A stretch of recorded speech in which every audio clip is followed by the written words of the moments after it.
Well, first thing I would say is I'm not here to attack the committee. It's a great committee. They're all good people and they're good friends. There are a couple of issues. One, of course, is when you do what they've done, what UCF's done, you win 25 straight games.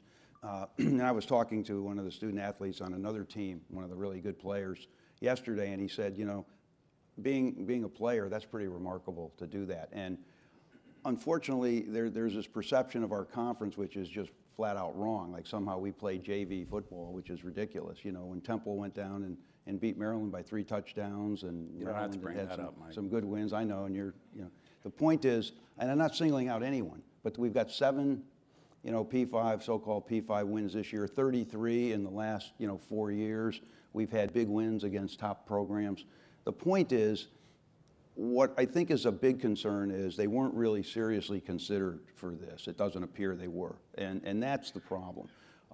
As far as I'm concerned, if you do what they did 2 years in a row, you beat Pitt decisively this year, and I don't know if you heard what Pat Narduzzi said in the press conference. He'd rather play Notre Dame than UCF. Now, and Pat said that, and he wasn't prompted to say that either.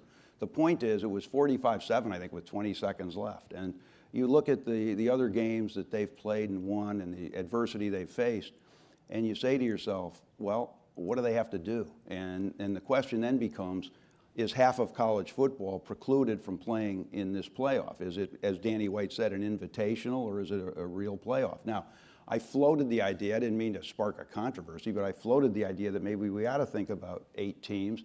I wasn't always a proponent of it, and I'm not going to spend 40 minutes going through all the different, you know, machinations, but what I suggested was at least it ought to be considered, because to have a team like UCF left out in this situation, to me, the American way is upward mobility. It's the, you know, opportunity. It's a chance to prove yourself, you know, on the field. When you do something like this, it's pretty remarkable, and you don't even have a chance at it.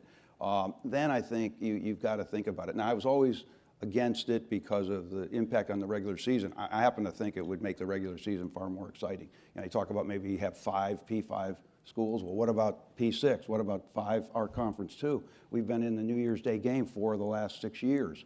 You know, so that's one way you could think about it. Also, it seems to me if you expand it, and I'm not necessarily saying that it's going to happen or that, you know, I'm going to push really hard for it, although I think I'll probably end up being a proponent of it, because I don't think that it'll make the regular season actually more exciting. I've been worried a little about, you know, health and welfare. I think it is one extra game for 2 teams, no question. But I think if you manage it and you space it out, you probably could do it. Now, are we going there eventually? Who knows? I don't think there's much support for it in the room. In fact, if there's virtually any, I'd be surprised at this point, John. But the other thing is, one other thing, and again, it's a good committee. I respect them. We have a chance to deliver some input during the year.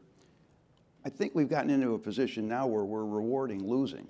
You know, we've got all these 4-loss teams and 3-loss teams and 2-loss teams ahead of an undefeated team, which had to you know, deal with some real adversity, which won games on the road against good teams, which proved itself.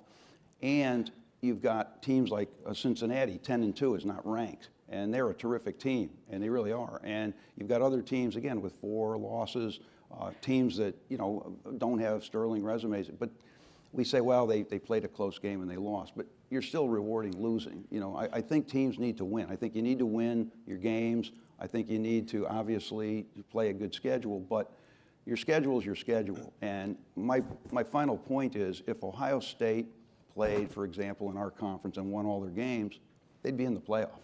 I don't care that they're playing. And our conference is a good conference. It's not an easy conference to play through. You know, ask Navy, you know, how good our conference is, and ask some of the other schools in our conference.